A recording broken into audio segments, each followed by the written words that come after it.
Hello, and welcome back to the studio.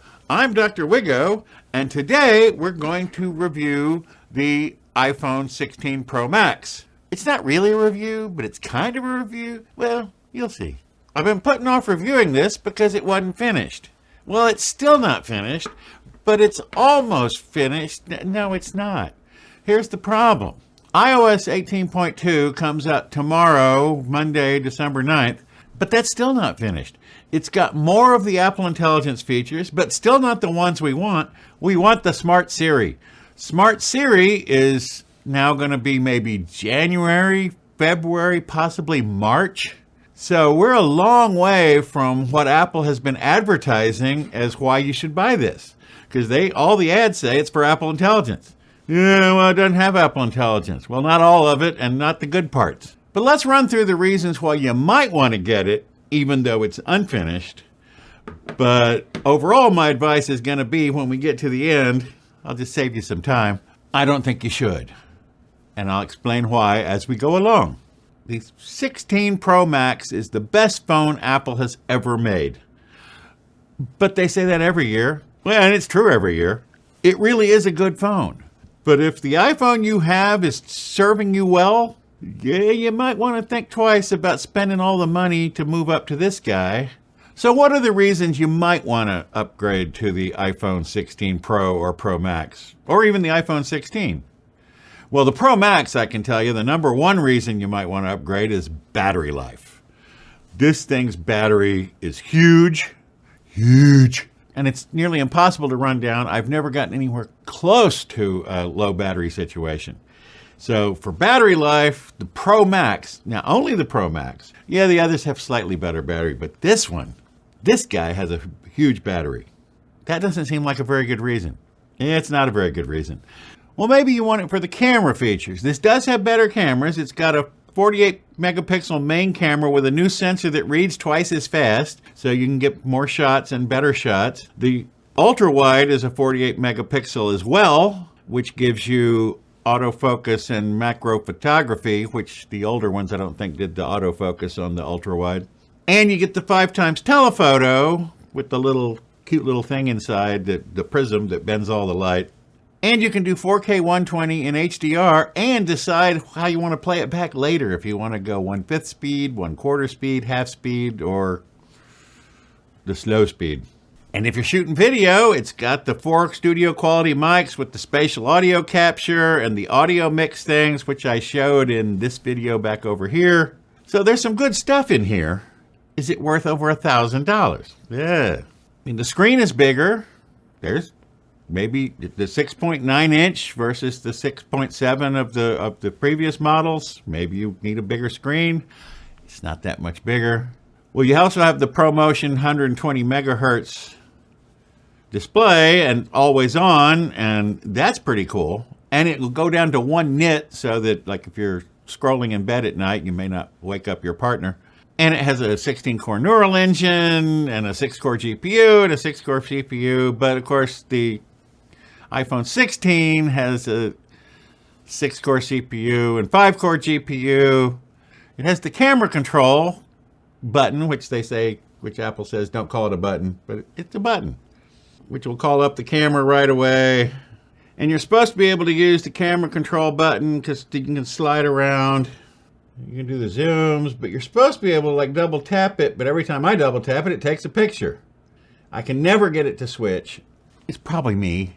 I find the button virtually useless. Plus, when you're holding it like this, you want it to be here, right? No, it's over here. So you have to slide your hand in. And if you're in this orientation, it's easy to hit accidentally. Even if you can get the little button to switch to the other modes, it's much faster to do all this stuff on the screen, like you've been doing since you've had an iPhone. I mean, you've always used the screen to take pictures and zoom and focus and everything, and it still will. And that feature is also on the regular iPhone 16. So you don't even need to get a Pro for that. It'll take spatial videos and photos, but of course so would the 15 Pro. But assuming you have something less than a 15 Pro, yeah, you can pick up the ability to do spatial videos and photos. It supports gaming. It does messages via satellite. It has the action button, and the 16 has the action button as well, which was a pro-only feature in the 15s. So there's a lot of stuff it'll do, but what they're selling it for, if all the ads is like the visual intelligence where you take a picture and it tells you everything about it, it's not available yet. Or Siri's really smart. One of the commercials says, "Where did I meet this guy?" And Siri says, blah, blah, blah. Well, Siri doesn't do that yet. That's next year. So basically, all of the great functions of Apple Intelligence, we've got Image Playground, and you can make memojis and that kind of stuff. All of the promise of Apple Intelligence isn't here yet.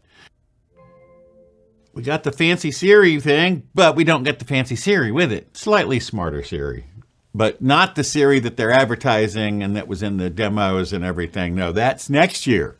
All the good stuff is next year. Do you know what else is next year? The iPhone 17 and iOS 19. And bad news about that, by the way. All the rumors say that iOS 19 is also going to be unfinished when it ships with the iPhone 17, and that it's going to probably be into the next year before all of the extra features that it's supposed to add to Apple Intelligence, like the ability to use something other than ChatGPT. Great idea. That'll be 2026. So this is the best iPhone Apple's ever made. But it's not that much better than the previous iPhones that they made, which were each of them were the best one they'd ever made at that point in time.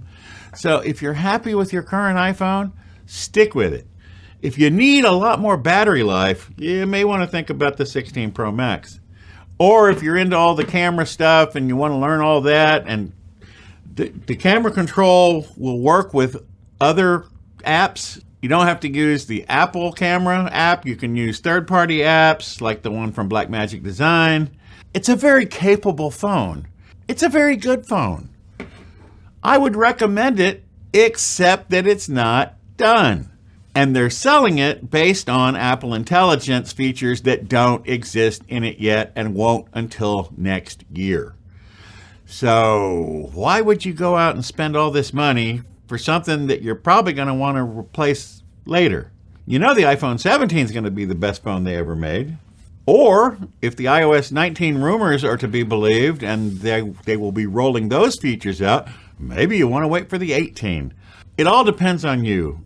Are you champing at the bit to get a new phone? Well, then you probably already have one. If you're watching this, you probably didn't upgrade. And you're thinking, well, maybe Christmas? Not a good Christmas present.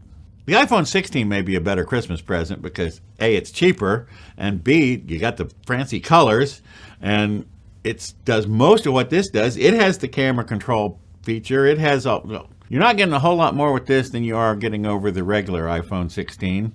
Just get a 16. Or, my advice, wait for the 17. Wait till next year. Like I said, not really a review, not really a recommendation. There's nothing wrong with this phone, mind you. I mean, it's a great phone, but iPhones have gotten to the point where they're incremental. We haven't seen anything wildly different except Apple Intelligence, which we haven't seen yet. Well, we've seen pieces of it, and we've seen the small, easy to implement pieces, not the hard pieces like Siri being smart and being able to context sensitive and figure out that, oh, you need to get to the airport. The stuff they showed in the announcement, when you ask Siri, can I make it to my kids' play?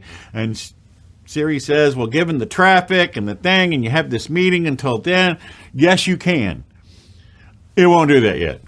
It may never do that, but it certainly doesn't do it now. But we're hoping that that's what we'll see in the spring.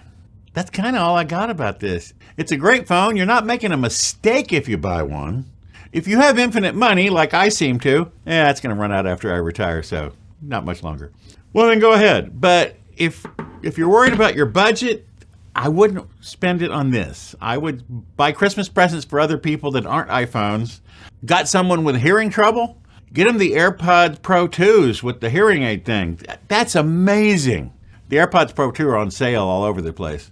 Go with lesser Apple products. Oh, a Mac Mini, $600. Fantastic machine. And we'll be talking about the Apple Mini again next week, assuming that Vision OS 2.2 comes out Monday like it's rumored to. And then I can show you what it's like to edit a video wearing a Vision Pro headset with the ultra-wide display using my Mac Mini and DaVinci Resolve, and I'm hoping it's going to be great. But that'll be next week. For this week, don't buy one of these. Apple is continuing to make fantastic products. The software isn't keeping up. The hardware is amazing. There's reasons to get this, but the main reason that they advertise Apple Intelligence, not there yet, plus available on the 16. You don't need to get the Pros to get the Apple Intelligence. I'll tell you right now, Apple Intelligence has yet to impress me. Yes, it's cool, and there's some cool little things it'll do, but it's not like, whoa, like the smart Siri will be. When Siri can come up and do things and recommend things and be context sensitive, that'll be next year. So my recommendation is it's a buy if you need any of those very specific things that it has that your phone doesn't have. Or if your phone is not performing and you need a new phone, your screen is cracked, get the 16 though. Don't get the Pro, get the 16. So that's it for today. Thanks for stopping by. See you next time. Bye-bye. I'm going to go wait for Vision OS 2.2 to come out so I can do my video for next week. Thanks for staying to the end. Bye-bye.